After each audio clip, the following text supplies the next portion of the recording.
Rising star Darshan ಅವರು ಮತ್ತೆ ಸುದೀಪ್ ಅವರೆಲ್ಲ ಬಂದಿದ್ರು ಸರ್ ಪಟ್ಲ ಫೌಂಡೇಶನ್ ಸಂಭ್ರಮಕ್ಕೆ. ಏನಾದ್ರೂ ನೀವು ಬರಲೇಬೇಕು, ಯಾವ ಟೈಮಿಗೆ ಅದು ಬರಬೇಕು ಅಂತ ಹೇಳುವಾಗ ಬಂದ್ರು ಪಾಪ.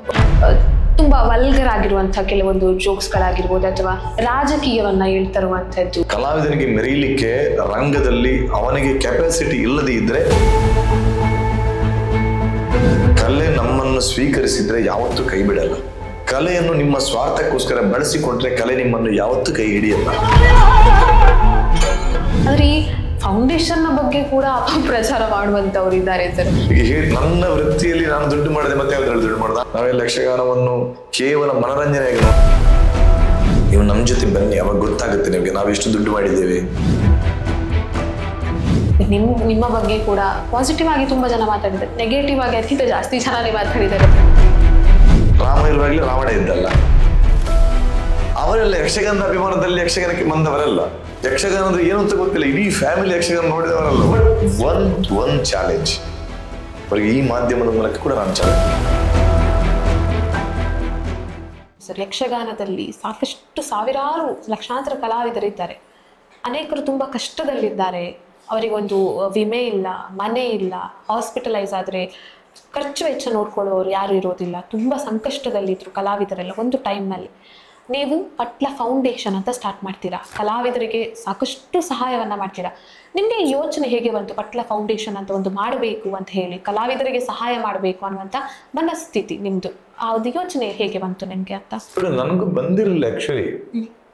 ನಾನು ಹೇಳಿದಲ್ಲ, ನನ್ನ ತಂದೆಯ ಬಗ್ಗೆ ಹೇಳಿದಲ್ಲ, ಹೊಗೆನಾಡು ದೇವಸ್ಥಾನದಲ್ಲಿ ನಾವು ಎಲ್ಲ ತಯಾರಾದ್ದು, ನಾವು ಯಕ್ಷಗಾನಕ್ಕೆ ಬರಲಿಕ್ಕೆ ಕಾರಣ ಅಲ್ಲಿ ನಮ್ಮ ಸುಬ್ರಹ್ಮಣ್ಯ ದೇವರದು. ಅಲ್ಲಿ ಯಕ್ಷಗಾನ ಭಜನೆ ಇದನ್ನೆಲ್ಲ ನನ್ನ ತಂದೆ ಮಾಡ್ತಾ ಇದ್ರು. ಅಲ್ಲಿ ಒಂದು ತಿಂಗಳ ನಿತ್ಯ ನಿರಂತರ ಯಕ್ಷಗಾನ ನಡೀತಾ ಇತ್ತು. ನನ್ನ ತಂದೆ ಮಾಡಿಸ್ತಾ ಇದ್ರು, ಬೇರೆ ಬೇರೆ ಕಲಾವಿದಗಳನ್ನು, ದೊಡ್ಡ ಕಲಾವಿದಗಳನ್ನು ಕರೆಸಿ. ಆ ಸಮಯದಲ್ಲಿ ಕೊನೆಯ ಸಮಾರೋಪ ಅಂತ ಸಂದರ್ಭದಲ್ಲಿ ಅವರು ಕಲಾವಿದರಿಗೆ ಸನ್ಮಾನ, ಕಲಾವಿದರ ಮಕ್ಕಳಿಗೆ ಅಲ್ಲೆಲ್ಲ ಕೊಡ್ತಾ ಇದ್ರು ದುಡ್ಡು, ಅಲ್ಲಿ ಇಲ್ಲಿ ಕಲೆಕ್ಷನ್ ಮಾಡಿ ಅವರ ಹತ್ರ ಇದ್ದದ್ದನ್ನಲ್ಲ. ಅದನ್ನು ನೋಡ್ತಾ ಇದ್ದೆ, ನನಗೆ ಅದೊಂದು ಪ್ರೇರಣೆಯಾಗಿತ್ತು. ಆದ್ರೆ ನಾನು ಕಟೀಲು ಮೇಳಕ್ಕೆ ಸೇರಿದ ನಂತರ ಕೂಡ ಕಲಾವಿದರುಗಳು ನನ್ನ ಬಗ್ಗೆ ಅಪಾರ ಅಭಿಮಾನ. ಸ್ಟಾರ್ಟಿಂಗಿಂದಲೇ ಅವರು ನನ್ನಲ್ಲಿ ಅವರ ಕಷ್ಟವನ್ನು ಹೇಳ್ತುಕೊಳ್ಳುವಾಗ ನನ್ನಲ್ಲಿ ಎಷ್ಟು ಸಾಧ್ಯತೆ ಇತ್ತು ಆ ಟೈಮಲ್ಲೂ ನಾನು ಅಷ್ಟು ಸಹಕಾರ ಮಾಡಿದ್ದೆ ಅವರಿಗೆ. ನಾನು ತುಂಬ ಇಂಟರ್ವ್ಯೂಗಳೆಲ್ಲ ಹೇಳಿದೆ. ಒಂದು ಸಮಯ ದುಬೈಗೆ ಹೋದಂಥ ಸಂದರ್ಭದಲ್ಲಿ ನಮ್ಮ ದಿನೇಶ್ ಶೆಟ್ಟಿ ಕುಟ್ಟೆಂಜಿ ಅವರು, ನಮ್ಮ ಯಕ್ಷಗಾನ ಅಭ್ಯಾಸ ತರಗತಿಯ ಅವರ ಯಕ್ಷಗಾನ ಕಾರ್ಯಕ್ರಮಕ್ಕೆ ಹೋದಾಗ ನಮ್ಮ ಬಣ್ಣದ ಮಾಲಿಂಗರ ಮಗ ಸುಬ್ರಾಯ ಸಂಪಾಜಿ ಅಂತ ಕಟ್ಲಿ ಮೇಳದಲ್ಲಿ ಸುಮಾರು 40-50 ವರ್ಷ ತಿರುಗಾಟ ಮಾಡಿದ ಹಿರಿಯ ಕಲಾವಿದರು. ಬಣ್ಣದ ಮಾಲಿಂಗ ಅಂತ ಕೇಳಿರ್ಬೋದು ನೀವು, ಬಣ್ಣದಲ್ಲಿ ಶ್ರೇಷ್ಠ ಕಲಾವಿದರು. ಅವರ ಮಗ ಇವರು. ಅವರ ಆರೋಗ್ಯ ಮತ್ತು ಅವರ ಮಗಳ ಮದುವೆಗೋಸ್ಕರ ನಮ್ಮ ಮನೆಗೆ ಬಂದು ಕಣ್ಣೀರಿಟ್ರು. ತುಂಬ ಕಷ್ಟದಲ್ಲಿದ್ದೀನಿ ಅವರು. ಪಾಪ ಯಕ್ಷಗಾನ ಬಿಟ್ಟು ಅವರು ಕೂಲಿ ಕೆಲಸಕ್ಕೆ ಹೋಗುದು ಮಳೆಗಾಲದಲ್ಲಿ. ಇಷ್ಟು ಕಷ್ಟದಲ್ಲಿ ಜೀವನ ಅವರು. ಹಾಗಿದ್ರು ಹಾಗೆ ಹೇಗಿರ್ಬೋದು ಕಲಾವಿದನ ಜೀವನ ಅಂತ ಯೋಚನೆ ಮಾಡಿ, ಆ ಮೇಳದಲ್ಲಿರುವಂಥ ಕಲಾವಿದರ ಜೀವನ ಯಾವ ರೀತಿ ಇರ್ಬೋದು ಅಂತ. ಆವಾಗ ಈ ಕಷ್ಟವನ್ನು ನಾನು ಅವರಲ್ಲಿ ದುಬೈಯಲ್ಲಿ ಹೋಗಿ ಹೇಳುವಾಗ, ಅಲ್ಲಿ ಆ ಟೈಮಲ್ಲಿ 15 ವರ್ಷಕ್ಕಿಂತ ಮುಂಚೆ ಒಂದು 1 ಲಕ್ಷ ರೂಪಾಯಿ ಒಟ್ಟಾಯಿತು ಅಲ್ಲಿ. ಅದನ್ನು ತಂದು ನಾನು ಇವರ ಕೈ ಕೊಟ್ಟೆ. ಆ ಟೈಮಲ್ಲಿ 1 ಲಕ್ಷ ಅಂತ ಹೇಳಿದ್ರೆ ಈಗ ಒಂದು 10 ಲಕ್ಷಕ್ಕೆ ಮೇಲೆ ಆಯ್ತು ನೋಡಿದ್ದು. ಭಾರಿ ಖುಷಿ ಪಟ್ಟರು, ಭಾಳ ಸಂತೋಷ ಪಟ್ಟರು ಅದನ್ನು ನೋಡಿ. ಅಲ್ಲಿಂದ ಅದನ್ನು ನಾನು ನನ್ನ ಸಮಾನ ಮನಸ್ಕರ ನನ್ನ ಬಂಧುಗಳಲ್ಲಿ ಅಭಿಮಾನಿಗಳಲ್ಲಿ ಹೇಳುವಾಗ ಅವನು ಇದಕ್ಕೊಂದು ಚಾರಿಟಿ ಅಂತ ಮಾಡುವ ಅಂತ ಇದಾಯಿತು. ಅಲ್ಲಿಂದ ಸ್ಟಾರ್ಟ್ ಮಾಡಿದ್ರು. ನಾನು ತುಂಬ ಜನ ಸಹಕಾರ ಮಾಡಿದ್ರು. ಎಷ್ಟು ಜನ ಇರಬಹುದು ಸರ್ ಈ ಫೌಂಡೇಶನ್ ಅಲ್ಲಿ? ಫೌಂಡೇಶನ್ ಅಲ್ಲ, ಲಕ್ಷಗಟ್ಟಲೆ ಜನ. ಹೌದಾ? ಲಕ್ಷಗಟ್ಟಲೆ ಜನ ಇದ್ದಾರೆ. ಒಂದು 15 ಕೋಟಿ ರೂಪಾಯಿಯವರೆಗೆ ನಾವು ಈಗಾಗಲೇ ಕಲಾವಿದರಿಗೆ, ಕಲೆಗೆ ಬೇರೆ ಬೇರೆ ರೀತಿಯಲ್ಲಿ ನಾವು ಸ್ಪಂದಿಸಿ ಆಗಿದೆ. 15 ಕೋಟಿ 10 ವರ್ಷದಲ್ಲಿ. ಅವಾಗ ಎಷ್ಟು ಜನ ಇರ್ಬೋದು ಅಂತ ನೀವು ಯೋಚನೆ ಮಾಡಿ. ಇದರಲ್ಲಿ ಒಂದೊಂದು ಕೋಟಿ ಕೊಟ್ಟವರು ಒಂದು 5-6 ಜನ ಇರ್ಬೋದು, ಅದು ವಿಷಯ ಬೇರೆ. ಅನಂತರ ಬೇರೆ ಬೇರೆ ಸಣ್ಣ ಸಣ್ಣ ಮೊತ್ತ ಎಲ್ಲ ಕೊಟ್ಟಬಿಟ್ಟು ನಮ್ಮ ಫೌಂಡೇಶನ್ ಎಲ್ಲ ನನ್ನ ಅಭಿಮಾನಿ ಬಂಧುಗಳು. ನಮ್ಮ ಫೌಂಡೇಶನ್ಗೆ ಯಾರು ಕೊಡ್ತಾರೆ ಹೇಳಿ? ಯಕ್ಷಧ್ರುವ ಪಟ್ಲ ಫೌಂಡೇಶನ್ಗೆ 1 ರೂಪಾಯಿ ದೇಣಿಗೆ ಆದ್ರೂ ಬರೋದು ಅದು ನನ್ನ ಅಭಿಮಾನದಿಂದ, ಬೇರೆ ಯಾವ ಅಭಿಮಾನದಿಂದ ಅಲ್ಲ. ಹಾಗಾಗಿ ನನ್ನ ಅಭಿಮಾನಿ ದೇವರುಗಳು ಕೊಟ್ಟದ್ದನ್ನು ಬೆಳೆಸ್ತಾ ಇದ್ದಾರೆ. ಆದ್ರೆ ಈ ಫೌಂಡೇಶನ್ ಬಗ್ಗೆ ಕೂಡ ಅಪಪ್ರಚಾರ ಮಾಡುವಂತವ್ರು ಇದ್ದಾರೆ ಸರ್. ಆ ಫೌಂಡೇಶನ್ ಅನ್ನ ಮಾಡಿದ್ರು, ಅದರಲ್ಲಿ ದುಡ್ಡು ಮಾಡಿದ್ರು, ಎಂತೆಲ್ಲ ಮಾತುಗಳು ಸರ್. ಹೌದಪ್ಪ, ದುಡ್ಡು ಮಾಡಿದ್ರೆ ನನಗೆ ಕೊಡ್ಲಿಕ್ಕೆ ಆಗತ್ತ? ದುಡ್ಡು ಮಾಡದೆ ಕೊಡ್ಲಿಕ್ಕೆ ಆಗಲ್ಲ. ಈಗ ಬಡ ಕಲಾವಿದರಿಗೆ 100ಕ್ಕೂ ಹೆಚ್ಚು ಮನೆಯನ್ನ ನಿರ್ಮಿಸಿದ್ದೀರಿ, ಮತ್ತೆ ಅವರಿಗೆ ಆರೋಗ್ಯ ವಿಮೆ ಅಂತೇನೋ ಮಾಡಿಸಿದ್ದೀರಿ. ಫೌಂಡೇಶನ್ ಅಲ್ಲಿ ಈ ಥರ ಏನೆಲ್ಲ ಸೌಕರ್ಯಗಳನ್ನು ಮಾಡಿಕೊಟ್ಟಿದ್ದೀರಿ ಸರ್? 100ಕ್ಕೆ 100 ಮನೆ ಕಟ್ಟಿಕೊಡ್ಬೇಕೆಂಬ ನನ್ನ ಕನಸು, ನನ್ನ ಆಶೆ ಅದೀಗ ಸಾಕಾರಗೊಳ್ತಾ ಇದೆ. ಒಂದು 65 ಮನೆ ನಿರ್ಮಾಣ ಆಗ್ತಾ ಇದೆ. 65 ಮನೆ ನಿರ್ಮಾಣ ಆಗ್ತಾ ಇದೆ ಈಗ ಕಲಾವಿದರಿಗೆ. ಆ 65 ಮನೆಯಲ್ಲಿ 36 ಮನೆ ನಾವು ಕೊಟ್ಟಾಯ್ತು. 65ರಲ್ಲಿ 36 ಮನೆ ನಿರ್ಮಾಣ ಮಾಡಿ ಗೃಹ ಪ್ರವೇಶ ಮಾಡಿಸಿ ಕಲಾವಿದರಿಗೆ ಹಸ್ತಾಂತರ ಟ್ರಸ್ಟ್ನಿಂದ ಮಾಡಿ ನಮ್ಮ ಕಲಾವಿದರಿಗೆ ಕೊಟ್ಟಾಯ್ತು. ಬಾಕಿ ಉಳಿದ ಮನೆಗಳು ಆಗ್ತಾ ಇವೆ, ರೆಡಿ ಆಗ್ತಾ ಇವೆ. ಈಗ ಒಂದು 2-3 ತಿಂಗಳಲ್ಲಿ ನಿರ್ಮಾಣ ಆಗುತ್ತೆ. ಮತ್ತೆ ಪುನಃ ಒಂದು 20 ಮನೆ, ಅದು ನಾಡಿದ್ದು 19ನೇ ತಾರೀಕಿಗೆ, ನಾಳೆಲ್ಲ ನಾಡಿದ್ದು 19ನೇ ತಾರೀಕು ಉಡುಪಿ ಹತ್ರ ಅದಕ್ಕೆ ಭೂಮಿ ಪೂಜೆ, ಶೃಂಗೇರಿ ಗುರುಗಳು ಬಂದು, ಜಗದ್ಗುರುಗಳು ಬಂದು ಅದಕ್ಕೆ ಭೂಮಿ ಪೂಜೆ ಆಗ್ತಾ ಇದೆ. ಅಲ್ಲಿ 20 ಮನೆ ಆಗ್ತಾ ಇದೆ. ಹಾಗೆ 85 ಮನೆಗಳ ಪ್ರಾಜೆಕ್ಟ್ ಈ ವರ್ಷವೇ ಸಾಧಾರಣ 1 ವರ್ಷದೊಳಗೆ ಸಂಪೂರ್ಣ ಆಗುತ್ತೆ. ಮತ್ತೆ ಕಲಾವಿದರಿಗೆ ಇನ್ಶೂರೆನ್ಸ್, ನಾನು ಹೇಳಿದಲ್ಲ, ಯಾವುದೇ ಭದ್ರತೆ ಇರಲಿಲ್ಲ ಅಂತ. ಈ ಕೆಲವು ವರ್ಷಗಳಿಂದ ಒಂದು 5-6 ವರ್ಷಗಳಿಂದ ನಾವು ಇದನ್ನು ಮಾಡ್ತಾ ಇದ್ದೇವೆ. ಎಲ್ಲ ಸಂಪೂರ್ಣ ಮೊತ್ತ, ಪ್ರೀಮಿಯಂ ಮೊತ್ತ ನಮ್ಮ ಫೌಂಡೇಶನ್ನೇ ಭರಿಸ್ತಾ ಇದೆ. ಇದು ಯಕ್ಷಗಾನ, ನಾಟಕ ರಂಗಭೂಮಿ, ದೈವಾರಾಧನೆ, ಕಂಬಳ ಕ್ಷೇತ್ರ, ಈ ಎಲ್ಲ ಕಲಾವಿದಗಳಿಗೆ ಇದರ ಅನುಕೂಲ ಫ್ರೀಯಾಗಿ ನಾನು ಮಾಡಿಕೊಡ್ತಾ ಇದ್ದೇನೆ. 1 ಲಕ್ಷದವರೆಗೆ ಅವರಿಗೆ ವಾರ್ಷಿಕವಾಗಿ ಕ್ಲೇಮ್ ಆಗುತ್ತೆ. ಏನಾದರೂ ಆಕ್ಸಿಡೆಂಟ್ ಆದರೆ, ಅವರು ತೀರಿ ಹೋದರೆ ಅವರ ಕುಟುಂಬಕ್ಕೆ 10 ಲಕ್ಷ ಮೊತ್ತ. ಈ ವರ್ಷ ಒಂದು 5 ಜನ ಕಲಾವಿದರು ಆಕ್ಸಿಡೆಂಟಲ್ಲಿ ತೀರಿ ಹೋದರು. 5 ಜನರಲ್ಲಿ 4 ಜನರಿಗೆ ನಮ್ಮ ಇದರಿಂದ 10 ಲಕ್ಷ ರೂಪಾಯಿ ಮೊತ್ತ ಸಿಕ್ಕುತ್ತೆ. 10 ಲಕ್ಷ ರೂಪಾಯಿ, 40. ಒಬ್ಬ ಈ ಇನ್ಶೂರೆನ್ಸ್ ಅನ್ನು ಮಾಡಿಲ್ಲ, ಅವನಿಗೆ ಸಿಗ್ತಾ ಇಲ್ಲ ಆ ಕುಟುಂಬಕ್ಕೆ. ಅದು ಕೂಡ ಬಡ ಕುಟುಂಬ. ಬಟ್ ನಾವು ಏನು ಮಾಡ್ಲಿಕ್ಕೆ ಸಾಧ್ಯ ಹೇಳಿ? ಕಲಾವಿದರಿಗೆ ಬಾಯಿ ಬಡ್ಕೊಂಡು ಹೇಳ್ತಾ ಇದ್ದೇವೆ, ಬನ್ನಿ ಆಡಿ. ಅವ್ರಿಗೆ 1 ರೂಪಾಯಿ ಖರ್ಚಿಲ್ಲ, 1 ರೂಪಾಯಿ ಅವ್ರು ಕೊಡಬೇಕಾಗಿಲ್ಲ, ಎಲ್ಲವನ್ನು ನಾನು ಭರಿಸ್ತಾ ಇದ್ದೇನೆ ಫೌಂಡೇಶನಿಂದ. ಆದರೂ ಕೆಲವು ಕಲಾವಿದರು ಅಸಡ್ಡೆ ಮಾಡ್ತಾರೆ, ಅವರ ಕುಟುಂಬ ಕಷ್ಟದಲ್ಲಿರುತ್ತೆ. ನಾವೇನು ಮಾಡಲಿಕ್ಕಾಗುತ್ತೆ? ಇನ್ಶೂರೆನ್ಸ್ ಮತ್ತು ಬೇರೆ ಬೇರೆ ವಿದ್ಯಾರ್ಥಿ ವೇತನ, ಅವರಿಗೆ ಆಸಕ್ತರಿಗೆ ಧನ ಸಹಾಯ, ಸನ್ಮಾನಗಳು, ಕಲಾ ಗೌರವಗಳು, ಇಂಥದ್ದು ಬೇರೆ ಬೇರೆ ರೀತಿಯಲ್ಲಿ ಸಹಾಯ ಮಾಡ್ತಾ ಇದೆ. ಯಕ್ಷಗಾನವನ್ನ ನಮ್ಮ ಕರಾವಳಿ ಮಾತ್ರ ಅಲ್ಲ, ರಾಜ್ಯಾದ್ಯಂತ, ದೇಶಾದ್ಯಂತ, ವಿದೇಶಗಳಲ್ಲಿ ಕೂಡ ಪಸರಿಸುವಲ್ಲಿ ನೀವು ಪ್ರಮುಖರು, ಮೊದಲನೆಯವರು. ವಿದೇಶಕ್ಕೆ ಹೋದಾಗ ನಿಮ್ಮ ಎಕ್ಸ್ಪೀರಿಯನ್ಸ್ ಹೇಗಿತ್ತು ಸರ್? ಅಲ್ಲಿನ ಜನರು ಯಕ್ಷಗಾನವನ್ನ ಯಾವ ರೀತಿ ತಗೊಂಡ್ರು ಅಂತ? ತುಂಬ ಪ್ರೀತಿಸ್ತಾರೆ, ತುಂಬ ಒಳ್ಳೆ ರೀತಿಯಲ್ಲಿ ಸಹಕಾರ ಮಾಡ್ತಾರೆ. ಅವರ ಸಹಕಾರದಲ್ಲೇ ನಾವು ಇಷ್ಟು ವರ್ಷದಿಂದ ಹೋಗ್ಲಿಕ್ಕೆ ಸಾಧ್ಯ. ಈಗ ನೆಕ್ಸ್ಟ್ ಜುಲೈಯಲ್ಲಿ ನಾವು ಪುನಃ ಅಮೆರಿಕಕ್ಕೆ ಲಾಸ್ಟ್ ಇಯರ್ ಹೋಗಿದ್ದೇವೆ. 3 ತಿಂಗಳು ಅಮೆರಿಕದಲ್ಲಿದ್ವಿ, 22 ರಾಜ್ಯಗಳಿಗೆ ಹೋಗಿದ್ದೀವಿ ಅಲ್ಲಿ. ಈಗ ನೆಕ್ಸ್ಟ್ ಜುಲೈಯಲ್ಲಿ ಪುನಃ ಹೋಗ್ತಾ ಇದ್ದೀವಿ. ಅಷ್ಟು ಪ್ರೀತಿಸಬೇಕಿದ್ರೆ ನಮ್ಮ ಬಗ್ಗೆ ಅವರಿಗೆ ಇರುವ ಪ್ರೀತಿ ಎಷ್ಟು ಹೇಳಿ. ಹೋಗ್ಲಿಕ್ಕೆ ತುಂಬ ಜನ ಪ್ರಯತ್ನ ಪಡ್ತಾ ಇದ್ದಾರೆ, ಕರೆಯುವವರು ಇರಲ್ಲ ಕೆಲವರಿಗೆ, ಇಂಥದ್ದೆಲ್ಲ ಇರ್ತದೆ. ಅಂಥವರು ನಮ್ಮ ಮೇಲೆ ಎತ್ತಿಕಟ್ಟುವವರು ತುಂಬ ಮಂದಿ ಇರ್ತಾರೆ. ಅಂಥದ್ರಲ್ಲೂ ಅಲ್ಲಿ ಹೋಗಿ ದುಡ್ಡು ಮಾಡಿದ್ರು ಅಂತ. ಹೌದಪ್ಪ, ನಾವು ದುಡಿಲಿಕ್ಕೆ ಹೋಗುದಪ್ಪ. ಈಗ ನನ್ನ ವೃತ್ತಿಯಲ್ಲಿ ನಾನು ದುಡ್ಡು ಮಾಡಿದೆ, ಮತ್ತೆ ಯಾವ್ದ್ರಲ್ಲಿ ದುಡ್ಡು ಮಾಡಿದೆ? ನಾನು ಬೇರೆ ಕೆಲಸದಲ್ಲಿ ದುಡ್ಡು ಮಾಡ್ಲಿಕ್ಕಾಗುತ್ತಾ? ನಾನು ಲೈವ್ ಆಗಿದ್ದೇನೆ, ನಿತ್ಯ 24 hours ಲೈವ್ ಆಗಿದ್ದೀನಿ ಅಲ್ವಾ? ಸಮಾಜದಲ್ಲಿ ಇರ್ತೀನಿ ನಾನು ಹೇಗೆ ದುಡ್ಡು ಮಾಡ್ತೇನೆ ಅಂತ ಸಮಾಜದ ಎಲ್ರಿಗೂ ಗೊತ್ತು. ನಾನು ಹೇಗೆ ದುಡ್ಡು ಮಾಡ್ತಾ ಇದ್ದೇನೆ ಅಂತ, ನಾನು ಹೇಗೆ ದುಡ್ಡು ಮಾಡ್ತೇನೆ ಅಂತ ಹೇಳ್ಬೇಕಾಗಿಲ್ಲ, ಇನ್ನೊಬ್ಬರಲ್ಲಿ ಹೇಳ್ಬೇಕಾಗಿಲ್ಲ.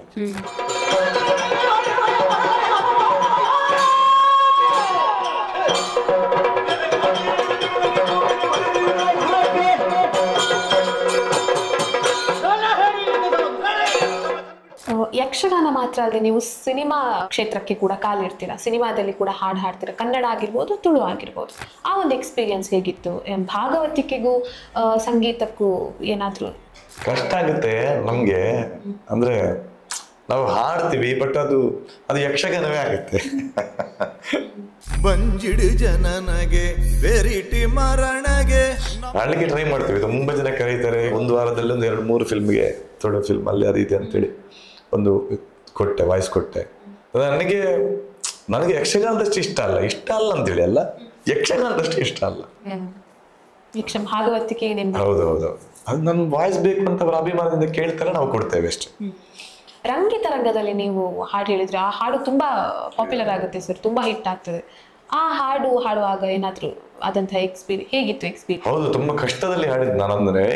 ಆ ಟೈಮಲ್ಲಿ ಬೆಳಗ್ಗೆವರೆಗೆ ಆಟ ನೋಡಿ, ಯಕ್ಷಗಾನ ಟೈಮಲ್ಲಿ ಆ ಹಾಡಿಗೆ ರೆಕಾರ್ಡಿಂಗ್ ಇಟ್ಟಿದ್ರು.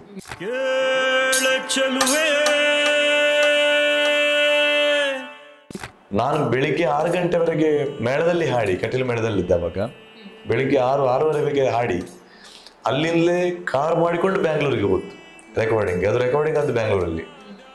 ಈ ನಿದ್ದೆ ಕೆಟ್ಟು ಈ ಜರ್ನಿ ಮಾಡಿ ಅಲ್ಲಿ ಪುನಃ ಅಲ್ಲಿ ಆ ಪದ್ಯ ಹಾಡಿ ಪುನಃ ಮೇಳಕ್ಕೆ ಬಂದು ಸೇರ್ಕೋಬೇಕು ನನಗೆ. ಇಂಥ ಒತ್ತಡದಲ್ಲಿ ನಾನು ಅದನ್ನು ಹಾಡಿದ್ದೆ. ಬಟ್ ಕ್ಲಿಕ್ಕ ಖುಷಿಯಾಗಿದೆ ಎಲ್ರಿಗೂ.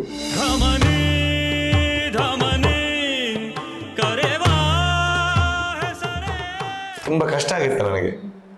ಮತ್ತೆ ಅಂಥ ಹಾಡುಗಳನ್ನೆಲ್ಲ ಹಾಡುವಾಗ ಈ ಫಿಲ್ಮ್ ಹಾಡುಗಳು ಮತ್ತೆ ಈ ರೆಕಾರ್ಡಿಂಗ್ ಹಾಡುಗಳೆಲ್ಲ ನಾವು ತುಂಬ ಫ್ರೀ ಆಗಿರ್ಬೇಕಾಗುತ್ತೆ.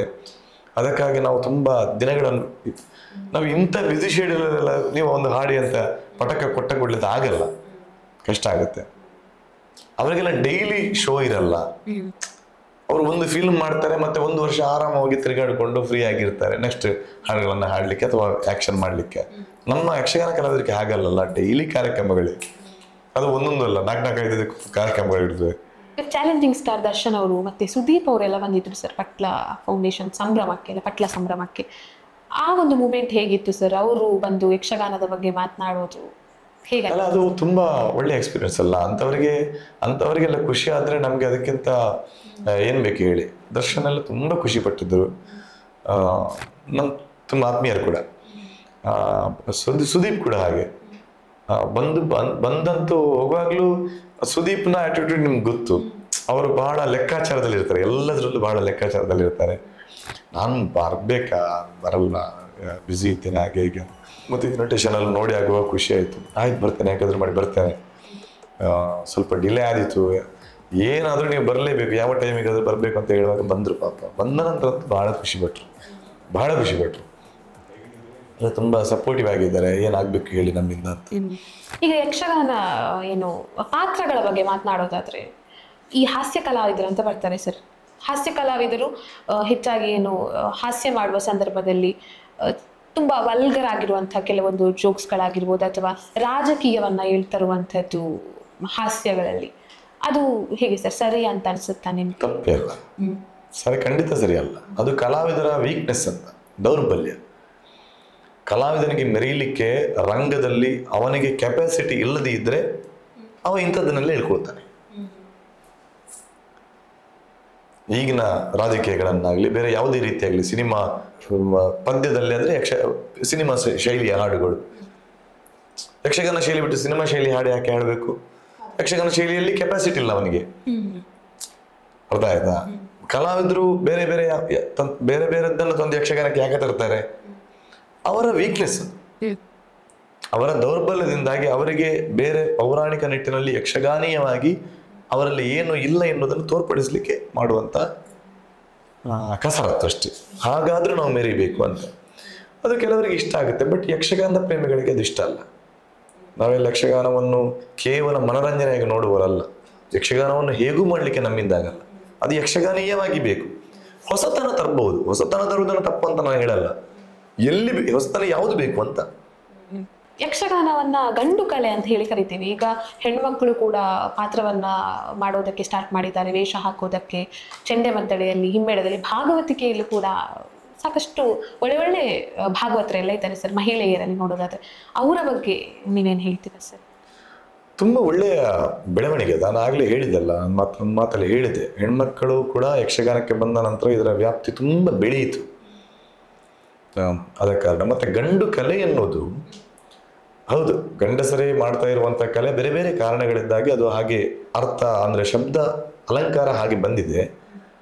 ಗಂಡಸರೇ ಮಾಡುವಂಥ ಕಲೆ ಗಂಡು ಕಲೆ ಎಂಬುದಾಗಿ ಅಲ್ಲ, ಅದರ ಸ್ವಭಾವ ಹಾಗೆ. ಯಕ್ಷಗಾನ ಆ ಕಲೆಯ ಸ್ವಭಾವ ಹಾಗೆ, ಗಂಡು ಸ್ವಭಾವ. ಅದು ಗಂಡು ಬೀರಿ, ಈ ಹೆಂಗಸರಲ್ಲಿ ಕೆಲವು ಗಂಡು ಬೀರಿ ಹೆಣ್ಣು ಅಂತೇಳಿ ಈ ಇಂಥದ್ದೇ, ಅಂದರೆ ಆ ಸ್ವಭಾವ ಹಾಗೆ ಅಂತ. ಮಾಡಬಾರದು ಅಂತ ಎಲ್ಲೂ ಇಲ್ಲ. ಹೆಂಗಸರು ಹುಡುಗಿಯರು ಚಂದ ಮಾಡ್ತಾರೆ. ಬಟ್ ಇಲ್ಲಿವರೆಗೆ ಅಂತ ಹೇಳಿದ್ರೆ ಒಂದು ಗಂಡಸರು ಒಂದು 65 ವರ್ಷದವರೆಗೆ ಮಾಡಲಿಕ್ಕೆ ಸಾಧ್ಯತೆ ಇದೆ ಇವರಿಗೆ, ಗಂಡಸರಿಗೆ. ಅವರ ದೇಹ ಪ್ರಕೃತಿ, ದೇವರು ಕೊಟ್ಟಂಥ ಒಂದು ದೇಹ ಪ್ರಕೃತಿಯಿಂದ. ಹೆಣ್ಮಕ್ಕಳಿಗೆ ಅಷ್ಟು ಬೆಳೀಲಿಕ್ಕೆ ಕಷ್ಟ. ಅಲ್ಲಿವರೆಗೆ ಯಕ್ಷಗಾನವನ್ನು ಉಳಿಸಿಕೊಂಡು ಹೋಗಲಿಕ್ಕೆ ಅವರ ದೇಹ ಪ್ರಕೃತಿ ಅವರಿಗೆ ಅನುಕೂಲವಾಗಿ ಇರಲ್ಲ. ಆ ನಿಟ್ಟಿನಲ್ಲಿ ಸಣ್ಣ ಪ್ರಾಯದ ಮಕ್ಕಳು ತುಂಬ ಚಂದ ಮಾಡ್ತಾರೆ, ತುಂಬ ಚಂದ ಈಗಲೂ ಮಾಡ್ತಾ ಇದ್ದಾರೆ. ಕಾಲೇಜುಗಳಲ್ಲಿ ಅಲ್ಲಿ ತುಂಬ ಹುಡುಗಿಯರು ಭಾಗವತಿಗೆಯಲ್ಲಿ ಇದ್ದಾರೆ. ಈಗ ಲೀಲಾವತಿ ಬೈಪಡೆದವರು ಮೊನ್ನೆ ಜೀವದಂತ ಲೀಲಾವತಿ ಬೈಪಡೆದ್ರು ಕೂಡ ಅದು ತಿರುಗಾಟದಲ್ಲಿ ಇದ್ರು. ಪ್ರಥಮ ಮಹಿಳಾ ಭಾಗವತಿಗೆಯಾಗಿ ಯಕ್ಷಗಾನಕ್ಕೆ ಬಂದವರು. ಆ ಟೈಮಲ್ಲಿ ಯಾರೂ ಭಾಗವತಿಗೆ ಹೋಗ್ತಾ ಇರಲಿಲ್ಲ. ಭಾಗವತಿಗೆ ಬಿಟ್ಟು ಯಕ್ಷಗಾನಕ್ಕೆ ಅಂದರೆ ರಾತ್ರಿ ಇಡೀ ಆಗುವಂಥ ಯಕ್ಷಗಾನ ಕಲೆ, ಎಲ್ಲೆಲ್ಲೂ ಗುಡ್ಡದ ಮಧ್ಯದಲ್ಲಿ ಬಯಲಿನ ಮಧ್ಯದಲ್ಲೂ ಆಗುವಂಥ, ಅಲ್ಲಿ ಸೆಕ್ಯೂರಿಟಿ ಇಲ್ಲ, ಅವರಿಗೆ ಒಂದು ಟಾಯ್ಲೆಟ್ನ ವ್ಯವಸ್ಥೆಗಳಿರಲ್ಲ. ಇಂಥದ್ದಕ್ಕೆ ಹೆದರಿ ಹೆಣ್ಮಕ್ಕಳಲ್ಲಿ ಇರಲಿಲ್ಲ ಅಷ್ಟೇ. ಈಗ ಅಂಥದ್ದಕ್ಕೆಲ್ಲ ಅವಕಾಶ ಇಲ್ಲಲ್ಲ, ವ್ಯವಸ್ಥೆಗಳು ಎಷ್ಟು ಇದೆ, ಆದ ಕಾರಣ ಪ್ರಾಬ್ಲಮ್ ಇಲ್ಲ. ನಿಮ್ಮ ಮುಂದಿನ ಯೋಜನೆಗಳು ಏನು ಸರ್? ಏನಾದರೂ ಪ್ಲಾನ್ ಮಾಡಿದ್ದೀರಾ? ಈಗ ಪಟ್ಲ ಫೌಂಡೇಶನ್ ಆಯಿತು, ಆವಂಜ ಮೇಳದ ಮುಂದಾಳತ್ವ ಆಯಿತು, ಇನ್ನೇನಾದರೂ ಈ ಥರ ಕಲಾವಿದರಿಗೆ ಇನ್ನೇನಾದರೂ ಹೆಲ್ಪ್ ಮಾಡಬೇಕು ಅಂತ ಯೋಜನೆಗಳು ಏನಾದರೂ? ಯೋಜನೆ ಇದ್ದನ್ನು ಸಾಕಾರಗೊಳಿಸುವುದೇ ನನ್ನ ಯೋಜನೆಯಲ್ಲಿ ತುಂಬ ಇದೆ. ನನ್ನ ಒಂದು ಥಿಂಕಿಂಗ್, ಈ ಯಕ್ಷಗಾನ ಕಲೆಗೆ ಒಂದು ಮಾನ್ಯತೆ ಸಿಗಬೇಕು, ನಮ್ಮ ರಾಷ್ಟ್ರದ ಮಾನ್ಯತೆ ಈ ಕಲೆಗೆ ಸಿಗಬೇಕೆನ್ನುವುದು ನನ್ನ ಪ್ರಯತ್ನ. ಇದು ಮೊದಲಿನ ನಮ್ಮ ಫೌಂಡೇಶನ್ನ ದೊಡ್ಡ ಧ್ಯೇಯ ಅದರ ಪ್ರಯತ್ನದಲ್ಲಿ ನಾವಿದ್ವಿ. ಮತ್ತು ಈಗಷ್ಟೇ ಬರ್ತಾ ಇರುವಂತಹ ಯುವ ಕಲಾವಿದರು ಅಥವಾ ಯುವ ಭಾಗವತರೆಲ್ಲ ಎಂಟ್ರಿ ಆಗ್ತಾ ಇದ್ದಾರೆ ಸರ್, ಅವರಿಗೆ ಏನು ಹೇಳ್ತೀರಾ ಸರ್ ನೀವು? ತುಂಬ ಒಳ್ಳೆಯ ವಿಚಾರ, ಎಲ್ಲರೂ ಬರಬೇಕು. ಇದು ನಮ್ಮ ಕರಾವಳಿಯ ಕಲೆ, ನಮ್ಮ ಸಂಸ್ಕೃತಿಯನ್ನು ಉಳಿಸುವಂಥ ಒಂದು ಶ್ರೇಷ್ಠ ಕಲೆ. ಇದರ ಆಳಾಗಲೇ ಎಷ್ಟು ಅಂತ ನಮಗೆ ಚೆನ್ನಾಗಿ ಗೊತ್ತು. ನಾವು ಯಾವ ದೇಶಕ್ಕೆ ನೀವಾಗ ಹೇಳಿದ ಹಾಗೆ ಎಲ್ಲಿ ಹೋದ್ರೂ ಇದಕ್ಕೆ ಎಷ್ಟು ರೆಸ್ಪೆಕ್ಟ್ ಇದೆ ಅನ್ನೋದು ನಮ್ಗೆ ಗೊತ್ತು. ಈಗಿನ ಕಾಲ ಎಲ್ಲ ದುಡ್ಡಲ್ಲೇ ಅಳೆಯುವುದರಲ್ಲಿದ್ದಾರೆ. ಅದಲ್ಲ, ನೀವು ನಮ್ಮ ಜೊತೆ ಬನ್ನಿ, ಅವಾಗ ಗೊತ್ತಾಗುತ್ತೆ ನಿಮಗೆ ನಾವು ಎಷ್ಟು ದುಡ್ಡು ಮಾಡಿದ್ದೇವೆ, ನಮ್ಮಲ್ಲಿ ಶ್ರೀಮಂತಿಕೆ ಇದೆ, ಯಾವ ಶ್ರೀಮಂತಿಕೆ ಇದೆ. ನಮ್ಮ ಜೊತೆ ಬನ್ನಿ, ನಿಮ್ಗೆ ಗೊತ್ತಾಗುತ್ತೆ ನಮ್ಮಲ್ಲಿ ದುಡ್ಡಿನ ಶ್ರೀಮಂತಿಕೆ ಇದೆಯಾ ಅಥವಾ ನಮ್ಮ ಹೃದಯ ಶ್ರೀಮಂತಿಕೆ ನಮ್ಮಲ್ಲಿದೆಯಾ ಅಂತ ಎನ್ನುವುದು ಅರ್ಥ ಆಗುತ್ತೆ. ನಾವು ಅದನ್ನೇ ಬೆಳೆಸಿದವರು, ಅದನ್ನೇ ಬಳಸಿದವರು, ಇಷ್ಟರವರೆಗೆ ನಾವು ಬಳಸಿಕೊಂಡು ಬಂದದ್ದು ಅದನ್ನು. ಆದ ಕಾರಣ ಯುವಜನತೆ ಎಲ್ಲ ಅದರ ಹಿಂದೆ ಹೋಗಿಬಿಡಿ. ಕಲೆಗೆ ಬೆಲೆ ಕಟ್ಟಲಿಕ್ಕೆ ಸಾಧ್ಯ ಇಲ್ಲ. ಕಲೆ ನಮ್ಮನ್ನು ಸ್ವೀಕರಿಸಿದ್ರೆ ಯಾವತ್ತೂ ಕೈ ಬಿಡಲ್ಲ. ಕಲೆಯನ್ನು ನಿಮ್ಮ ಸ್ವಾರ್ಥಕ್ಕೋಸ್ಕರ ಬಳಸಿಕೊಂಡ್ರೆ ಕಲೆ ನಿಮ್ಮನ್ನು ಯಾವತ್ತೂ ಕೈ ಹಿಡಿಯಲ್ಲ. ನಮ್ಮ ಸ್ವಾರ್ಥಕ್ಕೆ ನಾವು ಕಲೆಯನ್ನು ಬಳಸಿಕೊಂಡ್ರೆ ಯಾವತ್ತೂ ಕಲೆ ನಮ್ಮನ್ನು ಕೈ ಹಿಡಿಯಲ್ಲ. ಇದು ಮಾತ್ರ ಸತ್ಯ. ಆದ ಕಾರಣ ನೀವು ಕಲಿಯಿರಿ. ಒಮ್ಮೆಲೇ ಪ್ರಸಿದ್ಧಿಯನ್ನು ಪಡೆಯಬೇಕಂತ ಹೇಳಿದರೆ ಖಂಡಿತವಾಗಿ ಆಗಲ್ಲ. ಪ್ರಸಿದ್ಧಿ ಒಮ್ಮೆಗೆ ಬಂದಿತ್ತು, ಶಾಶ್ವತವಾಗಿ ಉಳಿಯಲ್ಲ. ನಿಮಗೆ ಶಾಶ್ವತವಾದ ಪ್ರಸಿದ್ಧಿ, ಇದರಲ್ಲಿ ಒಳ್ಳೆಯ ಹೆಸರು ಬೇಕು ಅಂತ ಹೇಳಿದರೆ ನಿಧಾನವಾಗಿ ಕಲಿಯಿರಿ, ಒಳ್ಳೆಯದನ್ನು ಕಲಿಯಿರಿ. ಬೇಗ ಪ್ರಸಿದ್ಧಿ ಬರಬೇಕು, ಏನಾದರೂ ಮಾಡಿ ಕೆಟ್ಟದ್ದನ್ನು ತಂದು ಹಾಕಿ ಕಲೆಯನ್ನು ಹಾಳು ಮಾಡಿ ಅಭಿಮಾನಿಗಳನ್ನು ಬೇಸರ ಮಾಡಿ ಯಕ್ಷಗಾನ ಕಲೆಗೂ ಅಪಚಾರ ಮಾಡಿ ನೀವು ಪ್ರಸಿದ್ಧಿಯನ್ನು ತಂದರೆ ಅದು ನಿನಗೆ ಪ್ರಸಿದ್ಧಿ ಆಗಲ್ಲ. ಆದ ಕಾರಣ ನಿಮಗೆ ಯಾವ ರೀತಿಯ ಸಹಕಾರ ಬೇಕಾದರೂ ಯುವ ಜನತೆಗೆ ಕೊಡಲಿಕ್ಕೆ ನಾವು ಸಿದ್ಧರಿದ್ದೀವಿ. ನಮ್ಮಿಂದ ಆಗುವಷ್ಟು. ನಾವು ದೊಡ್ಡ ವಿದ್ಯಾವಂತರಲ್ಲ ಅಥವಾ ದೊಡ್ಡ ಮನುಷ್ಯರಲ್ಲ, ನಾವು 1-2 ಹೆಜ್ಜೆ ಇಟ್ಟವರಷ್ಟೇ ಯಕ್ಷಗಾನದಲ್ಲಿ.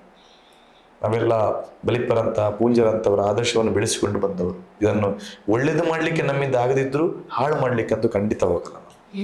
ಎಲ್ಲಾ ಕ್ಷೇತ್ರಗಳನ್ನು ನೋಡಿದ್ರೆ ಕೆಲವು ಕೊಂಕು ಜೀವಿಗಳಂತ ಇದ್ದೇ ಇರ್ತಾರೆ. ನಿಮ್ಮ ಬಗ್ಗೆ ಕೂಡ ಪಾಸಿಟಿವ್ ಆಗಿ ತುಂಬಾ ಜನ ಮಾತಾಡಿದ್ದಾರೆ, ನೆಗೆಟಿವ್ ಆಗಿ ಅದಕ್ಕಿಂತ ಜಾಸ್ತಿ ಜನನೇ ಮಾತಾಡಿದ್ದಾರೆ. ಅಂಥ ಕೆಲ ಕೊಂಕು ಜೀವಿಗಳಿಗೆ ಏನ್ ಹೇಳ್ತೀರಾ ಸರ್? ಅವ್ರು ಬೇಕು, ಅವರಿಗೆ ನಾನು ತುಂಬಾ ರೆಸ್ಪೆಕ್ಟ್ ಕೊಡ್ತೇನೆ. ಆ ಕೊಂಕು ಜೀವಿಗಳಿಗೆ ನಾನು ತುಂಬಾ ರೆಸ್ಪೆಕ್ಟ್ ಕೊಡ್ತೇನೆ. ಅವರಿದ್ರೆ ನಾವಿರೋದು. ನಾನು ಇದು ಕೆಲವು ವರ್ಷಗಳಿಗಿಂತ ಮುಂಚೆ ಹೇಳಿದ್ದೆ. ಯಾಕಂತ ಹೇಳಿದ್ರೆ ನನ್ನನ್ನು ಇಷ್ಟು ಪ್ರಸಿದ್ಧಿ ಮಾಡಿದ್ದು ಒಳ್ಳೆಯವರೇ ಎಷ್ಟು ಸಹಕಾರ ಮಾಡಿದ್ರು. ನೀವೇ ಹೇಳಿದ ಹಾಗೆ ನನ್ನ ಬಗ್ಗೆ ಇಲ್ಲ ಸಲ್ಲದ ಆರೋಪಗಳನ್ನು ಮಾಡಿ ಅವರೇ ನನ್ನನ್ನು ಇಷ್ಟು ಪ್ರಸಿದ್ಧಿಗೆ ತಂದಿದ್ದು ಮಾಡಿ. ಆವಾಗ ತುಂಬ ನನ್ನಲ್ಲಿ ನನ್ನ ಅಭಿಮಾನಿಗಳಲ್ಲಿ ಕೆಲವರಿದ್ದಾರೆ. ಎಕ್ಸಾಂಪಲ್ ಬೇಕಾದ್ರೆ ಹೇಳ್ತೇನೆ, ಬೇಕಾದ್ರೆ ಅವರ ಹೆಸರು ಹೇಳ್ಬೋದು, ನನಗೆ ತೊಂದರೆ ಇಲ್ಲ, ಅವರಿಗೂ ತೊಂದರೆ ಇಲ್ಲ. ಅವರೆಲ್ಲ ಯಕ್ಷಗಾನದ ಅಭಿಮಾನದಲ್ಲಿ ಯಕ್ಷಗಾನಕ್ಕೆ ಬಂದವರಲ್ಲ. ಒಂದು ಕಡೆ ನನ್ನನ್ನು ತುಂಬ ಬೈತಾ ಇದ್ರಂತೆ, ಏನೇನು ಹೇಳಿ ಬೈತಾ ಇದ್ರಂತೆ. ಇದು ಯಾರಪ್ಪ ಹೀಗೆ ಅವರು ಯಾರಾಗಿರ್ಬೋದು ಅಂತ ನನ್ನ ನೋಡ್ಲಿಕ್ಕೆ ಅಂತ ಬಂದವರು. ಒಮ್ಮೆ ಅವರನ್ನು ನೋಡ್ಬೇಕಂತ ಇಡೀ ಫ್ಯಾಮಿಲಿ ಬಂದಿದ್ರು. ಇಲ್ಲಿ ಉಡುಪಿಯವರು ಈಗಲಿದ್ದಾರೆ, ಉಡುಪಿಯವರು ಅಂಥದ್ದು ತುಂಬ ಇದೆ. ಒಂದು ಎಕ್ಸಾಂಪಲ್ ಹೇಳ್ಬೇಕು ನಿಮಗೆ ಅಷ್ಟೇ. ಯಕ್ಷಗಾನಕ್ಕೆ ನೋಡ್ಲಿಕ್ಕೆ ಅಂತ ಬಂದರು. ಆಮೇಲೆ ನನ್ನ ಪದ್ಯ ಕೇಳಿ ನನ್ನಲ್ಲಿ ಮಾತಾಡಿದ ನಂತರ ಈ ಕಟೀಲು ಮೇಳದಲ್ಲಿರುವಾಗ ಬಂದಿದ್ರು. ನನಗಿಂತ ದೊಡ್ಡ ದೇವರಿಗಿಲ್ಲ ಅವರಿಗೆ, ಹಾಗೆ ಇದ್ದಾರೆ ಈಗ. ಅವರಿಗೆ ನಾನೇ ಯಕ್ಷಗಾನ ಒಬ್ಬ ಕಲಾವಿದನ ಗುರುತಿಲ್ಲ ಅವರಿಗೆ. ಮೊದಲು ಯಕ್ಷಗಾನ ಅಂದ್ರೆ ಏನು ಅಂತ ಗೊತ್ತಿಲ್ಲ. ಇಡೀ ಫ್ಯಾಮಿಲಿ ಯಕ್ಷಗಾನ ನೋಡಿದವರಲ್ಲ ಅವರು. ಇವರು ಬೈಯುವುದನ್ನು ಕೇಳಿ ಪಟ್ಲ ಯಾರು ಅಂತ ಒಮ್ಮೆ ನೋಡ್ಬೇಕು ಮರ, ನಮ್ಗೆ ನೋಡ್ಲಿಕ್ಕೆ ಬಂದವರು. ಆ ಮೂಲಕ ಆದ್ರೂ ಅವ್ರು ಬಂದ್ರು. ಹಾಗೆ ಅಂತದ್ದು ತುಂಬಾ ಇದೆ ಇನ್ಸಿಡೆಂಟ್ಗಳು. ಹಾಗಾಗಿ ನಾನು ಅವರಿಗೆ ಇಲ್ಲಿಂದ ನಾನು ನಮನಗಳನ್ನು ಅರ್ಪಿಸ್ತೇನೆ. ಯಾರಿಗೆ? ಕೊಂಕು ಮಾತಾಡುವವರಿಗೆ. ಒಂದು ಸಲ ಈಗ ಪ್ರಸಿದ್ಧಿ ಪಡೆದಿರುವಂಥ ಪಟ್ಲಗುತ್ತು ಸತೀಶ್ ಶೆಟ್ಟಿ ಅವರು ಒಮ್ಮೆ ಹಿಂದಕ್ಕೆ ತಿರುಗಿ ನೋಡಿದರೆ, ನೀವು ಬೆಳೆದು ಬಂದಂಥ ದಾರಿಯನ್ನೆಲ್ಲ ಒಂದ್ಸಲ ನೆನಪು ಮಾಡಿಕೊಂಡ್ರೆ ಏನು ಯೋಚನೆ ಬರ್ತಿದೆ ಸರ್? ನಿಮ್ಗೆ ಏನು ಹೇಳಬೇಕು ಅಂತ ಅನಿಸ್ತಿದೆ? ನಾನು ಇವತ್ತು ನಿಮ್ಮ ಮುಂದೆ ಹೀಗೆ ಇದ್ದೇನೆ ಅಂತ ಹೇಳಿದಕ್ಕೆ ನಾನು ದಿನ ನನ್ನ ಪ್ರತಿ ಹೆಜ್ಜೆಯಲ್ಲೂ ನಾನು ತಿರುಗಿ ನೋಡ್ತೇನೆ ಎಂದು ಅರ್ಥ. ನಾನು ಎಷ್ಟೇ ಪ್ರಸಿದ್ಧಿ ಎಂಬುದಾಗಿ ನೀವು ನನ್ನ ಕರೆದ್ರು, ಯಕ್ಷಗಾನದ ಸ್ಟಾರ್, ನಕ್ಷತ್ರವ, ಹಾಗೆ ಹೇಗೆ ಫೌಂಡೇಶನ್, ಯಾರೇ ಕರೆದ್ರು ಕೂಡ ನಾನು ಹೇಗಿದ್ದೇನೆ ಅಂತ ಸಾರ್ವಜನಿಕರಿಗೆ ಗೊತ್ತು. ಒಬ್ಬ ಯಕ್ಷಗಾನದ ಕಲಾವಿದನಾಗಿದ್ದು ಇಷ್ಟು ದೊಡ್ಡ ಫೌಂಡೇಶನ್ ಅನ್ನು ಈ ಮಟ್ಟಿಗೆ ಯಕ್ಷಗಾನದ ಇತಿಹಾಸದಲ್ಲಿ ಯಾವತ್ತೂ ಆಗಿಲ್ಲ. ಯಾವ ಕಲಾವಿದನೂ ಮಾಡಿಲ್ಲ. ಕಲಾವಿದನಾಗಿ ಪ್ರಸಿದ್ಧಿಗೆ ತುಂಬ ಬಂದಿರ್ಬೋದು. ನಾನು ಅವರ ಮುಂದೆ ನಾನು ಏನೂ ಅಲ್ಲ, ವಿದ್ಯಾವಂತ ಕಲಾವಿದರುಗಳಲ್ಲಿ. ಬಟ್ ಕಲಾವಿದರಿಗೆ ಒಬ್ಬ ಕಲಾವಿದನಾಗಿ ಇಷ್ಟು ಸಹಾಯ ಮಾಡಿದ ಇತಿಹಾಸ ಯಕ್ಷಗಾನ ರಂಗದಲ್ಲೂ ಕಲಾ ರಂಗದಲ್ಲೂ ಇದೆ ಅಂತ ನನಗೆ ಗೊತ್ತಿಲ್ಲ. ಇಷ್ಟನ್ನು ಮಾಡಲಿಕ್ಕೆ ಸಾಧ್ಯ ಹೇಗಾಯಿತು? ಯಕ್ಷಗಾನದಿಂದ. ಹಾಗಾದ್ರೆ ಇವತ್ತೇ ಕೂಡ ನನ್ನ ಅಭಿಮಾನಿಗಳಾಗಲಿ, ನನ್ನ ದಾನಿಗಳಾಗಲಿ, ಪಟ್ಲ ಫೌಂಡೇಶನ್ ಯಾರ ಹತ್ರ ಕೇಳಿದ್ರು ನಾನು ಏನು ಅಂತ ನನ್ನ ಕಲಾವಿದಗಳಿಗೂ ಗೊತ್ತು, ನಮಗೂ ಗೊತ್ತು. ಮೂರನೇ ವ್ಯಕ್ತಿ, ಈಗ ನಿಮ್ಮಲ್ಲೂ ತುಂಬ ಜನ ಮಾತಾಡೋರಿರ್ಬೋದು, ನೀವು ಮಾಧ್ಯಮದ ಬಂಧುಗಳು, ನಿಮ್ಮಲ್ಲೂ ನನ್ನ ಬಗ್ಗೆ ಈಗ ನೀವು ಹೇಳಿದ ಹಾಗೆ ಕೊಂಕುಗಳನ್ನು ಮಾತಾಡೋರಿರ್ಬೋದು, ನನ್ನ ಬಗ್ಗೆ ಹೇಳೋರಿರ್ಬೋದು. ಬಟ್ ಒಂದು ಚಾಲೆಂಜ್ ಅವರಿಗೆ ಈ ಮಾಧ್ಯಮದ ಮೂಲಕ ಕೂಡ ನಾನು ಚಾಲೆಂಜ್ ಕೊಟ್ಟದ್ದು, ಒಂದನ್ನು ತೋರಿಸಲಿ ಅವರು. ನನ್ನ ಬಗ್ಗೆ ಏನೇ ಕೊಂಕು ಮಾತಾಡಲಿ, ಒಂದು ತಪ್ಪು ಎಂಬುದನ್ನು ಹುಡುಕಿ ತೋರಿಸ್ಬೇಕು. ಕೊಂಕನ್ನು ಮಾತಾಡೋದೀಗ ನಿಮ್ಮ ಬಗ್ಗೆ ನಾನು ಮಾತಾಡೋದು ದೊಡ್ಡ ವಿಷಯ ಅಲ್ಲ. ನನಗೆ ನನ್ನ ನಾಲಿಗೆ ಹೇಗೂ ತಿರುಗುತ್ತೆ, ಹೌದಲ್ವಾ? ನೀವು ಯಾರು ಅಂತ ನನಗೆ ಗೊತ್ತಿಲ್ಲ, ನಿಮ್ಮ ವೈಯಕ್ತಿಕ ನಾವು ಭೇಟಿಯಾಗೋದು ಇವತ್ತು ಮಾತ್ರ. ನಿಮ್ಮ ಬಗ್ಗೆ ನಾನು ಏನೂ ಹೇಳ್ಬೋದು, ಬಟ್ ಏನು ಅಂತ ಗೊತ್ತಿಲ್ಲದೆ, ಯಾವುದೇ ಒಂದು ಆಧಾರ ಇಲ್ಲದೆ, ಏನೇ ಒಂದು ಕಲ್ಪನೆ ಮಾಡಿಕೊಂಡು ಒಬ್ಬರ ಬಗ್ಗೆ ಹೇಳುವುದಕ್ಕೆ ಅರ್ಥವೇ ಇರಲ್ಲ. ನಾನು ಪ್ರತಿಯೊಂದು ಹೆಜ್ಜೆಯಲ್ಲೂ ನನ್ನ ದೊಡ್ಡ ಕಾಂಟ್ರವರ್ಸಿ ಆದಂಥ ಸಂದರ್ಭದಲ್ಲಿ ಕೂಡ ನಾನು ಹೇಳಿದ್ದು, ನನ್ನ ಒಂದು ತಪ್ಪನ್ನು ತೋರಿಸಿ, ನಾನು ಮಾಡಿದ ಒಂದು ಕಲಾವಿದನಿಗೆ ನಾನು ಬೈದದ್ದಿದ್ರೆ, ಅಥವಾ ಒಬ್ಬನಲ್ಲಿ ಒಂದು ದುಡ್ಡಿಗೆ ಬೇಡಿಕೆ ಇಟ್ಟದ್ದಿದ್ರೆ ನನ್ನ ಇಡೀ ಜೀವನದಲ್ಲಿ, ಅಥವಾ ಯಾರಿಗಾದ್ರೂ ಒಂದು ದ್ರೋಹ ಮಾಡಿದ್ದಿದ್ರೆ, ಅಥವಾ ಇಂಥ ವ್ಯಕ್ತಿಯಿಂದ ನಾನು ದುಡ್ಡು ಏನಾದರೂ ಒಂದು ಲಪಟಾಯಿಸಿದ್ರೆ, ಅಥವಾ ಏನಾದರೂ ಒಂದು ತೊಂದರೆ ಮಾಡಿದರೆ, ಅಥವಾ ಒಂದು ಸಂಸ್ಥೆಗೆ ದ್ರೋಹ ಮಾಡಿದರೆ, ಅಥವಾ ನನ್ನ ಭಾಗವತಿಕೆಯಲ್ಲಿ ಏನಾದರೂ ಲೋಪಗಳಿದ್ರೆ, ನನ್ನ ಭಾಗವತಿಗೆ ಇದು ಹಾಳು ಮಾಡಿದ, ಅಥವಾ ಏನಾದರೂ ಅಂಥದ್ದು ಏನಾದರೂ ಇದ್ರೆ ಒಂದು ತೋರಿಸಿ. ನಾನು ತೆಗಿಬೇಕಿದ್ರೆ ಅಥವಾ ನಾನು ಬೇಡ ಅಂತ ಹೇಳೋದಕ್ಕೆ ಒಂದು ಸೂಕ್ತವಾದ ಒಂದು ಕಾರಣ ಬೇಕಲ್ಲ. ಅಂಥದ್ದನ್ನು ಇವತ್ತಿನವರೆಗೆ ಯಾರಿಗೂ ತೋರಿಸ್ಲಿಕ್ಕೆ ಆಗಿಲ್ಲ ನನ್ನ ಜೀವನದಲ್ಲಿ. ನನಗೆ ದೇವರು ಕೊಟ್ಟ ಗಿಫ್ಟ್ ಅದು. ಆದ ಕಾರಣ ಮಾತಾಡೋದು ದೊಡ್ಡ ವಿಷಯ ಅಲ್ಲ. ನಾನು ಹಾಗೆ ಇದ್ದೇನೆ, ಹೇಳೋರು ಹೇಗೆ ಹೇಳಿದ್ರು ನಾನು ಸ್ವೀಕರಿಸಲಿಕ್ಕೆ ನಾನು ಖಂಡಿತ ತಯಾರಿದ್ದೇನೆ. ನಾವು ಯಾರೂ ದೇವರಲ್ಲ, ಆರೋಪ ಯಾರಿಗಿರಲಿ ಹೇಳಿ. ಅಥವಾ ನಮ್ಮ ಪುರಾಣ ಓದ್ತೇವೆ ನಾವು, ರಾಮಾಯಣ, ಮಹಾಭಾರತ, ಭಾಗವತಾದಿಗಳನ್ನು ನಾವು ಓದ್ತೇವೆ, ನಾವು ಅದನ್ನೇ ಮಾಡ್ತಾ ಇರೋದು. ಆ ಪುಣ್ಯ ಪುರುಷರುಗಳಿಗೆ ಇರಲಿಲ್ವಾ? ಅವರನ್ನು ಒಪ್ಪಿದವರಿದ್ರ?